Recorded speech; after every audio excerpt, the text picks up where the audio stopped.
பாருங்க, ஜிப்ரான் சாருக்காக அந்த ஆண்டகனிஸ்டே நான் தூக்கி போட்டுட்டேன். அந்த கேரக்டரைசேஷன் எழுதும் போதே ஜெயலலிதா அம்மாவோட ஃபோட்டோ வச்சு அடிப்பான், குத்துவான், வெட்டுவான், வீட்டில் பொண்டாட்டிக்கிட்ட சண்டை போடுவான். நீங்கள் நோ மோர் சொல்கிறீங்கல்ல, அந்த லைனுக்குள்ளேயே நான் இல்லை. அதனால் நீங்கள் அவரை நோ மோர்னே என்கிட்ட சொல்லாதீங்க. எங்கள் அண்ணன் என் கூட இருக்கு. இன் அண்ட் அவுட் மீடியா நேயர்களுக்கு வணக்கம். இன்றைக்கி நம்ம ஸ்டுடியோக்கு யார் வந்திருக்காங்கன்னு பார்த்தீங்கன்னா BP 180 டீம் வந்திருக்காங்க. அவங்கள இப்போ இன்டர்வியூ எடுக்க போகிறோம், வாங்க பார்க்கலாம். சார் வணக்கம். வணக்கம் சார். இந்த படம் BP 180 இது வந்து ஆல்ரெடி நம்மளுக்கு வந்து ஒரு ப்ரெஷரில் இருக்கிற மாதிரியே ஒரு இன்டென்ஸ். உங்கள் ட்ரெய்லரும் அப்படி தான் இருக்குது. It's a very fast paced ஒரு கண்டென்ட்டாக இருக்குது. டு பி ஃப்ராங்க், எனக்கு ட்ரெய்லரை பார்க்கும்போது இது ஒரு நைட்டில் நடக்குதா இல்லை ஒரு கான்செப்டில் நடக்குதான்ற ஒரு இதில் அசம்ஷனில் நான் திங்க் பண்ணுறேன். இந்த BP 180 அப்படின்னு வைக்கிறதுக்கு டைட்டில் காரணம் என்ன சார்? சரி, இது மெடிக்கல் க்ரைம் த்ரில்லரு. ஸோ நான் இந்த படத்துக்கு ஃபஸ்ட்டு ஃபிக்ஸ் பண்ண டைட்டில் வேறு. அதுதான் பூஜையில் பாக்யராஜ் சார் கூட சொல்லியிருந்தாங்க. அதுக்கப்புறம் டைட்டில் JP சேஞ்ச் பண்ணால் இதான் ஆப்டாக இருக்குது அப்படி. ஸோ மெடிக்கல் ஜானர்னாவே க்ரைம் த்ரில்லர். ஒரு க்ரைம் எப்படி நடக்கும் அப்படின்னா, ஒருத்தனுக்கு பிளட் ப்ரெஷர் அதிகமாகிடுச்சுன்னா அவன் வந்து இன்னொருத்தனை போட்டு அடிப்பான், குத்துவான், வெட்டுவான், வீட்டில் பொண்டாட்டிக்கிட்ட சண்டை போடுவான். எல்லா ஈவெண்ட்டுமே நடக்கும். அந்த பிளட் ப்ரெஷர் தான் வந்து அந்த ஒரு நிமிஷம் சைலன்ஸ் அவன் ஃபாலோ பண்ணதால் வர ப்ராப்ளம்ஸ் தான் எல்லாமே. ஓகே, அதனால் எப்பவுமே அது பிளட் ப்ரெஷரோட ஹை எண்ட் டாக்டர்ஸ் என்ன சொல்கிறாங்கன்னா 120. ஓகே, 140 போயிடுச்சுன்னா ஹைப்பர் சென்சிட்டிவ் ஆகிடுவாங்க. இது 180 ஆயிடுச்சுன்னா ஹைப்பர் சென்சிட்டிவ் கிரைசிஸில் போயிடுவாங்க. ஹைப்பர் சென்சிட்டிவ் கிரைசிஸ் என்னன்னா, 180 ஒருத்தனுக்கு BP 180 இருக்குது அப்படின்னா he cannot live long life. First விஷயம், அவனுடைய உடலில் இருக்க ஆர்கன்ஸ் எல்லாமே கொஞ்சமாக டேமேஜ் ஆகும். அவனுடைய பாடி, அவனோட மைண்ட் அவனோட கண்ட்ரோலில் இருக்குது. நார்மல் மேன் மாதிரி ரியாக்ட் பண்ண மாட்டான். ஸோ நம்ம இந்த படத்தில் அதே மாதிரி அர்னால்டுன்ற கேரக்டர், டேனியல் என்ன நடித்த கேரக்டர், அவருக்கு 180 வரைக்கும் போகுது. அந்த ப்ரெஷரை எப்படி வந்து ஒரு புத்தா ஹேண்டில் பண்ணுறாங்க அப்படின்றது நைஸ் சார். ஸோ இதில் பார்க்கும்போது நிறைய காம்பினேஷன் ஆஃப் ஆர்டிஸ்ட், எல்லாம் பெரிய பெரிய ஆர்டிஸ்ட். இன்றைக்கி அருள்தாஸ் சாராக இருக்கலாம், டேனியல் பாலாஜி இருக்கான், தானியா மேடம், எல்லாம் ஒரு ஃபுல் ஃப்ளெஜ்டு ஒரு ஆர்டிஸ்ட்டை இப்படி கண்ட்ரோல் பண்ணி இப்படி ஒரு ஆக்ஷன் பேக்ட் மூவியில் எடுக்கும்போது அதில் உள்ள ஒரு ப்ரெஷர் உங்களுக்கு எப்படி இருந்துச்சு? உங்களோட BP இது எப்படி இருந்தது? சார், ஆக்சுவலாக வந்து சினிமாவில் ஒரு 14 இயர்ஸாக இருக்கேன். அந்த 14 இயர்ஸில் நான் என்ன லேர்ன் பண்ணிக்கிட்டேன் அப்படின்னா, ஸ்கிரிப்ட் ரைட்டிங்கை நான் வந்து பேப்பர் பென்லேயே எடிட் பண்ணிவிடுவேன். டோட்டலாக ஸ்பாட்டுக்கு போயிட்டு நம்ம கற்பனைக்கு தோன்றதெல்லாம் எடுக்கிறதுலாம் கிடையாது. நம்மளோட விஷன் என்னன்றது நம்ம ரொம்ப பர்ஃபெக்டாக இருக்கணும். அங்கே போயிட்டு ஒரு +or-5% வேணால் நம்ம ஆர்கனைஸ் பண்ணலாம். இந்த ஸ்கிரிப்ட் பொறுத்த வரைக்கும் நான் ஒரு பவுண்டரி எங்களோட அசிஸ்டன்ஸ் கிட்ட கொடுத்தேன். அதுலேருந்து ஒரு ஷாட் கூட எக்ஸ்ட்ரா எடுக்கவே இல்லை. ஸோ அதனால் காம்பேக்டாக ப்ரொடியூசர்கிட்ட ஒரு 40 டேஸ் ஷூட் பண்ணுறோன்னு சொல்லிட்டு 38 டேஸில் ஃபினிஷ் பண்ணி ப்ராஜெக்ட் கொடுத்துருக்கேன். Super sir. சார், இப்போ நீங்கள் இந்த மாதிரி வெரைட்டி ஆஃப் காஸ்ட் நீங்கள் கோஆர்டினேட் பண்ண, இப்போ டேனியல் பாலாஜி சார் வந்து நீங்கள் சொல்கிற மாதிரி BPன்ற ஒரு இதுக்கு அவர் ஒரு ஆல்ரெடி ஆப்ட். என்னென்னா, நிறைய அவரோட படத்தில் பார்த்திங்கன்னா ஒரு எக்ஸ்ட்ரீம், அவர் வில்லனாக இருக்கட்டும், ஒரு வேறு என்ன கேரக்டர் பண்ணாலும் அவரோட லெவல் ஆஃப் எனர்ஜி வந்து ஷூட்டப் வந்து பயங்கரமாக இருக்கும். ஓகேவா? இப்போ உங்கள் படத்துலையும் பார்க்கும்போது அதே எனர்ஜி, அவர் நம்ம வந்து ஆர்டிஸ்ட்டாக நான் அவரை வந்து எதையும் கம்பேர் பண்ணுறதுக்கு எங்கேயும் இல்லை. But is so good. இன்றைக்கி அவர் இந்த இப்போ வந்து இஸ் நோ மோர் அப்படின்ற போது இந்த படத்துக்கு அவர் இருக்க இந்த ப்ரொமோஷன் டைமில் இருந்தால் என்ன எப்படி சப்போர்ட்? அதான் சார், இப்போது ஒரு டைரக்டராக ஒரு அண்ணனா எனக்கு நீங்கள் நோ மோர் சொல்கிறீங்கல்ல, அந்த லைனுக்குள்ளேயே நான் இல்லை. புரியுதுங்களா இல்லையா? இப்போது நீ இந்த படம் 28 ரிலீஸ் ஆகும்போது, ஏன் ஈவன் இந்த ட்ரெய்லர் ரிலீஸ் ஆன பிறகு கூட டேனியல் பாலாஜி அண்ணன் இல்லை அப்படின்றது யாருக்குமே தெரியாது. அவர் வாழ்ந்துட்டே தான் இருக்கார். 100% இந்த படம் வந்த பிறகும் தன்னை மறந்து ஒரு டைரக்டர் சொல்லுவாங்க, ஏன் நம்ம டேனியல் பாலாஜி அண்ணனை ஃபிக்ஸ் பண்ணக்கூடாது அப்படி சொல்லுவாங்க. தன்னை மறந்து சொல்லுவாங்க. புரியுதுங்களா இல்லையா? அதனால் நீங்கள் அவரை நோமூர்னே என்கிட்ட சொல்லாதீங்க. எங்கள் அண்ணன் என் கூட இருக்கிறாரு. சார் இப்போ இவங்க இப்போ இந்த மாதிரி வெரைட்டி ஆஃப் காஸ்ட் பண்ணுவாங்க. இவங்க வந்து இப்போ ரீசெண்டாக சைனா மேடம் வந்து நிறைய படங்கள் இப்போ பண்ணிக்கிட்டு இருக்காங்க. இவங்கள வந்து இந்த ரோலுக்கு காஸ்ட் பண்ணுறதுக்கு என்ன? இல்லை சார், நயனா சாய் பற்றி பேசணுன்னா நிறைய இருக்குது. இவங்க இல்லாமல் சினிமாவை உண்மையாக நேசித்த முயற்சி பண்ண மொத்த பேரையும் எனக்கு இந்த கேரக்டருக்கு இவங்க சூட் ஆவாங்க அப்படின்னு சொல்லிட்டு அப்படி தான் ஆடிஷன் பண்ணி எடுத்திருக்கேன். ஒரு ரெக்கமெண்டேஷன் கிடையாது, யாரோட தலையீடும் கிடையாது. At the same time Nayana Sai வந்து மேனேஜர் மூலமாக வந்தாங்க. வந்து நான் வந்து ஒரு கிறிஸ்துவ பெண் இந்த மாதிரியான அப்பியரன்ஸில் எனக்கு வேணும்னு நினச்சிட்டே இருந்தேன். வந்து சார் இந்த மாதிரி ஆடிஷன் வந்திருக்கேன், நான் தயவுசெய்து உள்ளவாமா அப்படி சொன்னேன். உள்ளவமா சொல்லிட்டு ப்ரேயர் தான் பண்ண சொன்னேன். கிறிஸ்துவ பொண்ணு என்ன ப்ரேயர் பண்ணுவாங்க, ப்ரேயர் பண்ணுமா அப்படின்னு அழகாக பண்ணாங்க. அவங்களுக்கே சர்ப்ரைஸாக நீதாம்மா இந்த கேரக்டர் பண்ண சொல்லிட்டு ஆரம்பிச்சிட்டோம். இப்போ சார் ரொம்ப அழகாக உங்களுக்கு வந்து எந்த இதுவும் ரெக்கமெண்டேஷன் இல்லை, ஒரு அழகாக இப்படி பண்ணாங்கன்னாங்க. உங்களுக்கு இந்த படத்தில் நீங்கள் பண்ணதுக்கு what's your experience in doing BB? It was a beautiful experience. Sir வந்து செட்டில் ரொம்ப சப்போர்ட் பண்ணுவாங்க. லைக் ஆடிஷன் போகும்போதும் சார் வந்து ரொம்ப ஃப்ரெண்ட்லியாக ஒரு சீனை எக்ஸ்பிளைன் பண்ணி என்னை பெர்ஃபார்ம் பண்ண வச்சாங்க. ஸோ எல்லாமே ஒரு டைரக்டர் ஹேண்டில் தான் இருக்குது ஒரு படம் பண்ணோன்னா. ஸோ அந்த பெர்ஃபார்மன்ஸை வந்து எனக்குள்ளேருந்து சார் தான் எடுத்துகிட்டு வந்தாங்க. ஸோ சார் எப்போவுமே ஜென்ரலாக கூட he's a very supportive and encouraging person. He'll always keep motivating அந்த மாதிரி. So it was wonderful experience overall. And working with other co-stars, how they supported, because நான் பார்க்குற வரைக்கும் எல்லா பெரிய பெரிய ஸ்டாராக இருக்கும், அவங்களோட கோஸ்டாரோட நீங்கள் ஒர்க் பண்ணும்போது how they made you to feel? நான் வந்து செட்டில் டேனியல் சார் மீட் பண்ணியிருந்தேன். ஸோ ஃபஸ்ட் டேவே he looked at mean he's like you'll come up as a very big actress அப்படின்னு சொன்னாங்க. So that itself was a very big encouragement for me. And மற்றவங்க கிட்ட like Bhagyaraj sir, Aruldas sir, I learned a lot of things about acting through them. And ஓவராலாகவே this is experience that I'll cherish throughout my life. இந்த subject எடுக்கணுன்றதுக்கு காரணம் என்ன sir? Because any எக்ஸ்பீரியன்ஸா இல்லை நீங்கள்? இல்லை சார், ஆக்சுவலாக என்னோடய ஃபஸ்ட்டு ஸ்கிரிப்ட் வந்து போலீஸ் ஸ்கிரிப்ட் சார். அது சில காரணங்களால் அதுக்கேற்ற மாதிரி எனக்கு ப்ரொடியூசர்ஸ் கிடைக்கல. ஸோ அந்த பவுண்டரி எடுத்து ஓரம் வச்சுட்டு ஒரு சீனியர் ஹீரோயின் ஆக்ட்ரஸுக்காக ஒரு ஸ்கிரிப்ட் பண்ண சொல்லி என்னை கேட்டிருந்தாங்க. சரி, அவங்களுக்காக டிசைன் பண்ணது தான் இந்த பிபி 180. சரி, ஒரு மெடிக்கல் ஜானராக இருக்கணும், சேம் டைம் வந்து ஒரு போல்டு லேடியாக இருக்கணும்.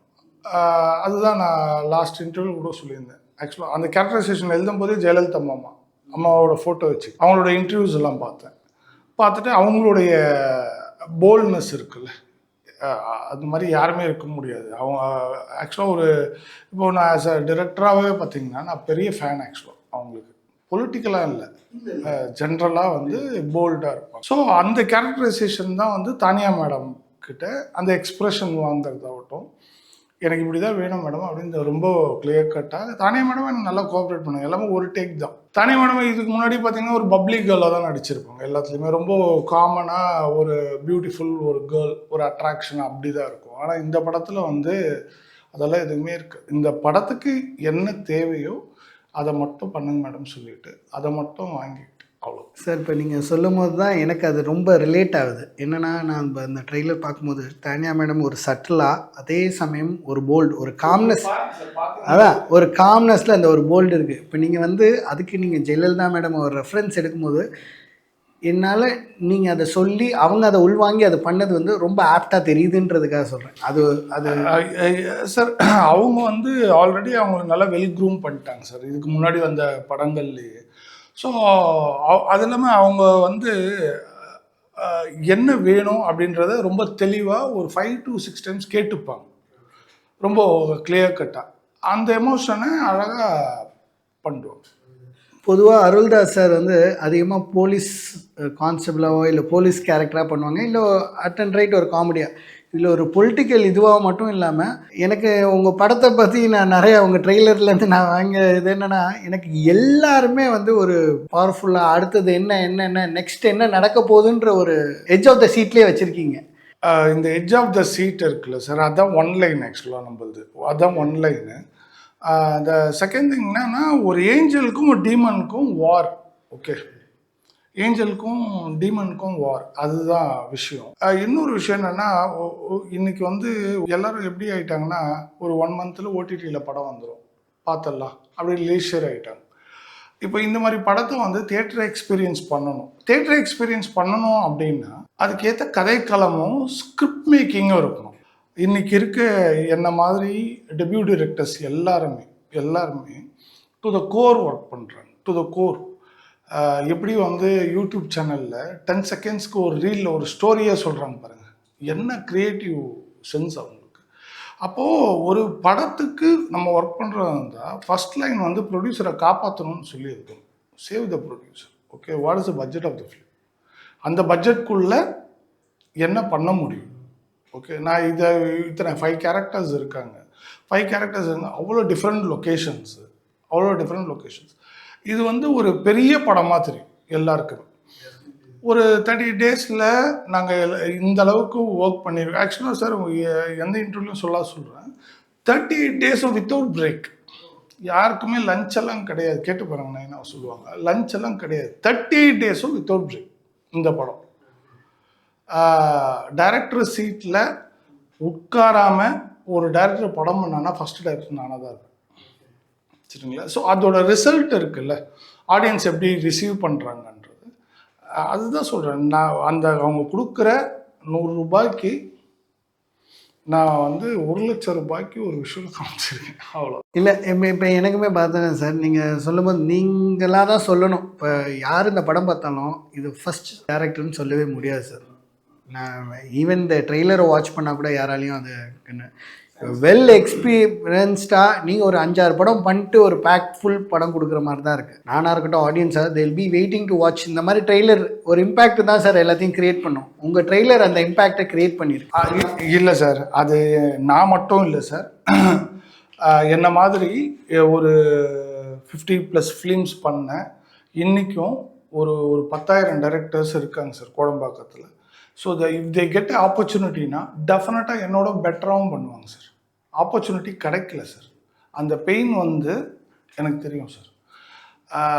நான் என்ன சொல்கிறேன்னா, ஒரு 100 crores ஒரு படம் பண்ணுறதோட 3 கோடி ரூபாய்க்கு இத்தனை டைரக்டர்ஸ் இருக்கும் சார். நாங்கள் மொத்தம் அவங்களுக்கு ஆப்பர்ச்சுனிட்டி கொடுத்து பாருங்கள், எல்லாருமே பண்ணுவாங்க. இப்போ என் ப்ரொடியூசர் என்கிட்ட கேட்டார், என் ப்ரொடியூசர் அட்டுல் போசாமியும் பிரதீக்கும். அவர் என்னை கேட்டாங்க அடுத்த மூவி பண்ணன்ட்டு. நான் என்ன தெரியுங்களா சொன்னேன் என் ப்ரொடியூசர்கிட்ட, சார் இன்னொரு டெபியூ டைரக்டர் உருவாக்குங்க சார், புரியுதுங்களா? இல்லை, அவ்வளோதான் விஷயம் சார். சார் நம்ம இப்போ இந்த சினிமாவை தான் யாருமே கையில் எடுத்துக்க முடியாது சார், யாராலையுமே இந்த உலகத்தில் முடியாது, புரியுதுங்களா? இல்லையா? அதுக்கு ஒரு எண்டே கிடையாது. ஒவ்வொருத்தரும் ஒவ்வொரு காலகட்டத்தில் வந்துகிட்டே இருப்பாங்க, ஒவ்வொருத்தரும் மறைஞ்சிட்டே இருப்பாங்க, அவ்வளோதான் சார். இதில் ஜிப்ரான் சாரோட மியூசிக் உங்களுக்கு எந்த அளவுக்கு இந்த படத்தை சார், ஜிப்ரான் சாரை எனக்கு எவ்வளோ பிடிக்கும்னு சொல்கிறேன் சார். ஓகேங்களா? ஆக்சுவலாக இந்த படம் வந்து ஜிப்ரான் சார் ஏதோ பிபி 180ன்னு டைட்டில் போட்டாச்சு. Artist Bhagyaraj sir, Tamil sir, இவங்க எல்லாம் போட்டாச்சு. ஜிப்ரான் சார் மியூசிக் பிளான் பண்ணியாச்சு. ஆண்டகனிஸ்ட் வேற ஒருத்தர் இருந்தாங்க. அதுக்கப்புறம் அந்த ஆண்டகனிஸ்ட் என்ன பண்ணுறாருன்னா, ஓகே படம் பண்ணுறேன் அப்படி சொல்லி கமிட் பண்ணுறாரு. அதுக்கப்புறம் வந்து மறுபடியும் வந்து சேலரி பத்தில் நெகோஷியேட் பண்ணுறாரு. தரேன்னு சொல்லிட்டேன். மறுபடியும் 1 வீக் கழிச்சு மறுபடியும் சேலரி நெகோஷியேட் பண்ணுறாரு. ப்ரொடியூசர்கிட்டே சொல்லிட்டேன், சார் ஐயா தயவுசெய்து கொடுத்துருங்க, நம்ம பார்த்துக்கலாம் சொல்லிட்டு. மறுபடியும் நெகோஷியேட் பண்ணும்போது நான் சொல்லிட்டேன், ஐயா எனக்கு ஒரு ப்ரொடியூசர் ஒரு 10 லட்ச ரூபா 20 லட்ச ரூபா தருவாங்க, அதுலேருந்து நான் கொடுத்துட்றேன் சொல்லிட்டேன். ஓகே, ஃபைனலாக பூஜைக்கு 1 வீக் முன்னாடி நான் தான் மியூசிக் போடுவேன்னு சொல்கிறார். யார்? அவர். நான் தான் மியூசிக் போடுவேன்னு சொன்னபோது வணக்கம் சொல்லிட்டு நீங்கள் தேவையில்லைன்னு முடிவு பண்ணேன். நீங்கள் தேவையில்லைன்னு முடிவு பண்ணிட்டு என் ப்ரொடியூசர்கிட்ட வந்து சொன்னேன். அன்னைக்கு நைட்டு இரவில் ஒருத்தர் கத்தியை தூக்கிட்டு என் ட்ரீமில் வந்தவர் தான் டேனியல் பாலாஜி. புரியுதுங்களா இல்லையா? நான் அவரை ஃபிக்ஸ் பண்ணிட்டேன். ஆனால் அப்படி ஃபிக்ஸ் பண்ணுறதுக்கு யார் காரணம் அப்படின்னா ப்ரொடியூசர்ஸ் தான். ப்ரொடியூசர்ஸ் வந்து சார் அந்த இடத்துல எல்லா ப்ரொடியூசரும் பயப்படுவாங்க. எங்கள் ப்ரொடியூசர் என்ன சொன்னாங்கன்னா, நீங்கள் சொன்ன ஸ்கிரிப்டை நீங்கள் சொன்ன மாதிரி எடுத்து கொடுத்துருங்க. ஆண்டனிஸ்ட் டேனியல் பாலாஜின்னா பரவாயில்ல அப்படி சொன்னாங்க. ஸோ எல்லா ஹேட்ஸ் ஆஃப் ப்ரொடியூசருக்கு தான் அந்த இடத்துல. அதே மாதிரி எங்கள் அண்ணன் டேனியல் பாலாஜி வந்த பிறகு அவர் நான் என்ன விஷன் நான் எதிர்பார்த்தோம் அந்த மாதிரி ஒரு 1000 டைம்ஸ் பெட்டராக பண்ணி எனக்கு வந்து வாழ்ந்துட்டார். என்னன்னா இப்போ ஜிப்ரான் சாரோட மியூசிக்கில் நான் ட்ரெயின்லேயே அதுதான் ஒரு நிமிஷம் இன்டரப்ட் பண்ணுறதுக்கு ஏன் இப்போ பாருங்கள், ஜிப்ரான் சாருக்காக அந்த ஆண்டனிஸ்டே நான் தூக்கி போட்டுட்டேன். ஏன்னா நீங்கள் ஜிப்ரான் சார்கிட்ட கேட்டு பாருங்கள், அவ்வளோ வந்து அவருடைய ரீரெக்கார்டிங் ஃபேன் நான். அதே மாதிரி ஜிப்ரான் சார்கிட்ட நான் ஒர்க்கை கொடுத்து சப்மிட் பண்ணிவிட்டு எடுக்கும்போதும் நான் நிறைய என்னோட ஸ்டைல் ஆஃப் ரெஃபரன்ஸ் சொல்லுவேன். சம்டைம்ஸ் அவருக்கு அம்மச்சோடாகவும் இருக்கும். டே ஜெப்பி என்ன ஜெப்பி அப்படி சொல்லுவார், ஆனால் இல்லைண்ணே அப்படி சொல்லுவார். அப்புறம் அவர் அதை ஃபிக்ஸ் பண்ணி பார்த்துட்டு ஓகே ஜெப்பி அப்படி சொல்லுவார், நல்லா இருக்கு அப்படி சொல்லுவார். ஸோ அந்த மாதிரி எனக்கு வந்து ஜிப்ரான் சார் வந்து இன்னொரு ஹீரோ தான் சார். இந்த இப்போ சாரோட மியூசிக்கில் உங்களுக்கு ஏதாச்சும் ஸ்பெஷல் தனியாக ஒரு சாங் எதுவும் இருக்கா? இல்லை, எனக்கு சாங் இல்லை. பிகாஸ் என்னன்னா நான் இது வந்து கேட்கக்கூடாது. என்னன்னா இட்ஸ் ஆக்ஷன் பேக்ட் ஒரு த்ரில்லராக ஓடிக்கிட்டு ரன்னிங்காக ஓடிக்கிட்டே இருக்க ஒரு இருக்குது. நீங்கள் இவ்வளோ பப்ளியாக இருக்கிறதுனால சார் எதுவும் உங்களுக்காக வேற எதுவும் சீரியஸாக இருக்கும் இல்லை கேரக்டர். இல்லை, நான் அந்த ஒரு இதுக்காக தான் கேட்டேன், வேற ஒன்றும் இல்லை சார். மற்றபடி உங்கள் டீமுக்கு எனக்கு ஒரு 100% 200% வாழ்த்துக்கள் சார். வர 28th எங்கள் ஃபாலோவர்ஸ் அண்ட் சப்ஸ்கிரைபர்ஸ் மூலியமாக நாங்களும் என்ன புஷ் பண்ண முடியுமோ அந்த டீமுக்கு நாங்கள் சப்போர்ட். சார் ஆக்சுவலாக இன்னைக்கு ப்ரெசன்ட் மீடியா இல்லைன்னா இந்த சின்ன பட்ஜெட்டில் படம் பண்ணுறவங்க எல்லாருமே யாருமே இன்னைக்கு இருந்தே இருக்க மாட்டாங்க சார். நீங்கள் வாழ வைக்கிறதே எல்லாமே ப்ரெசன்ட் மீடியா தான். நான் என்ன சொல்கிறேன்னா, போய் படம் பாருங்கள், நல்லா இருந்தால் சப்போர்ட் பண்ணுங்கள், நல்லா இல்லைன்னா என்னடா ஜெப்பி இவ்வளோ பேசிட்டேன்னு சொல்லுங்கள், அவ்வளோ. ஓகே.